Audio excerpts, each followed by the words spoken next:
Morning students, today I am going to start from this paragraph. It is section A. Oliver asks the more is going on. So let us start, and students, you watch in the book and listen to me seriously. The boy is full. What's that, sir? Inquired poor Oliver. When that gentleman sitting on the chair is asked to the poor Oliver, the boy is a fool, he asked. The boy is fool. I thought he was. Then he said that I thinking that the boy is fool. That gentleman which wearing white waistcoat said to the poor Oliver, hush, said the gentleman who had spoken first. Keep silent, said the gentleman who first spoken. You know, Oliver, do you know you have got no parents? Means your father and mother is not live in the world, and that you were brought up my parish were not you. Do you not aware that you bring from the village? If you not aware about it, then tell me. Yes, sir, replied Oliver. Then Oliver, giving answer, yes, sir, but he was weeping bitterly. And what are you crying for? Then that gentleman asked to the Oliver, so why you crying so bitterly? And asking the gentleman in the white waistcoat, I hope you say your prayer every night. That gentleman who wearing the white waistcoat asked to the poor Oliver, Oliver, I hope you prayer every night to your God. Then after this statement said by the another gentleman in very hard sound, and pray for the people. I want to you thankful for that all person who give you food and take care of you like a Christian. Then poor Oliver said that in stammered sound, yes, sir, I know it. Well, you have come from to be educated. That gentleman said to the poor Oliver, you know, you bring to me for educated, and I want to taught you a useful trade.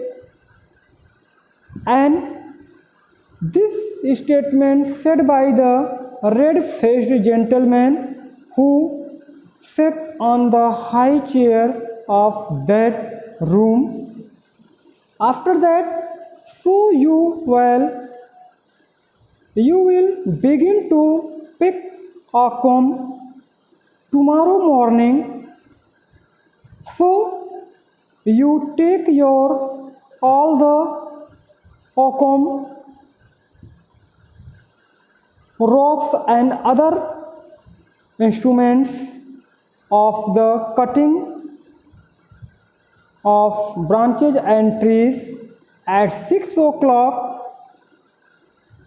Definitely, this said by the white coat wearing gentleman. Now, students, I am going to explain in Hindi. So, let us start to it. अब हम आपको पहले जो hard words हैं उनकी Hindi meaning बताएंगे, उसके बाद इनको हिंदी में एक्सप्लेन करेंगे। तो वेस्ट कोट मतलब होता है बनियान, जिसको हम बंडी भी कहते हैं हिंदी में। और पेरिश मतलब होता है बस्ती, गांव, मोहल्ला, जो भी कुछ कह लीजिए आप। विटरली मतलब बहुत तेज़ी से। इंक्वायर्ड मतलब पूछताछ करना। स्टेमेड मीन्स हकलाना। एजुकेटेड मतलब शिक्षा देना। टॉट मतलब पढ़ाया। यूजफुल मतलब उपयोगी। ट्रेड मतलब व्यापार। एंड श्योरली मतलब निश्चित रूप से। अब आपको मैंने बताया था जब ओलिवर को उस रूम में लाया गया तो वहाँ पर हाई चेयर पर एक जेंटलमैन बैठा हुआ था जो कि ओलिवर से क्वेश्चन करता है। क्या क्वेश्चन करता है? What are you crying for? वो पूछता है कि तुमको तो what is that sir? Inquired poor Oliver. Poor Oliver से वह व्यक्ति क्वेश्चन करता है। क्या कहता है? The boy is fool, I thought he was white waistcoat wearing gentleman. वो जो सफ़ेद बंडी पहना हुआ सज्जन व्यक्ति था वह ओलिवर से, बेचारे ओलिवर से पूछता है कि मैं समझता हूँ तुम एक मूर्ख लड़के हो, चुप करो। हश मतलब होता है चुप कराना, डांट कर। Said the gentleman who had spoken first. पहला जो व्यक्ति था उसने डांटते हुए कहता है चुप करो। You know you have got no father और मदर। तुमको ये पता नहीं है कि तुम्हारे माँ बाप नहीं हैं, तुम एक अनाथ हो। And that you were brought up to the parish were not you. क्या तुमको ये नहीं पता है कि तुम्हें इस बस्ती से उठा कर लाया गया है? क्या तुम्हें यह नहीं पता था? तो ओलिवर कहता है हाँ श्रीमान जी। Replied Oliver. ओलिवर उत्तर देता है हाँ श्रीमान। लेकिन वीपिंग बिटरली, वह बहुत तेज़ी से रोता है। What are you crying for? तो तुम रो क्यों रहे हो? जो सफ़ेद बंडी पहना हुआ सज्जन व्यक्ति था वह पूछता है कि फिर तुम क्यों रो रहे हो? मैं आशा करता हूँ तुम तो प्रतिदिन रात को अपने भगवान की पूजा करते होगे। यह जो है बिल्कुल कर्कश गुस्से वाली आवाज़ में वह दूसरा सज्जन व्यक्ति कहता है मैं तो यह भी आशा करता हूँ कि तुम डेली प्रतिदिन रात को पूजा करते हो, and pray for the people who feed you, और मैं तो यह भी जो है आशा करता हूँ कि तुम उन लोगों को भी, उनका भी पूजा करते होगे, सम्मान करते होगे, उनको भी रिस्पेक्ट देते होगे जो लोग तुमको भोजन कराते हैं, और तुम्हें एक क्रिश्चियन होने के कारण एक क्रिश्चियन को किस तरह से दूसरे क्रिश्चियन के साथ व्यवहार करना चाहिए उस तरह से तुम्हारे साथ व्यवहार किया जाता है। तो yes sir, stammered the boy. Oliver हकलाते हुए कहता है, हाँ श्रीमान जी। Well you have come here to the educated and taught a useful trade, said the red-faced gentleman in the high chair.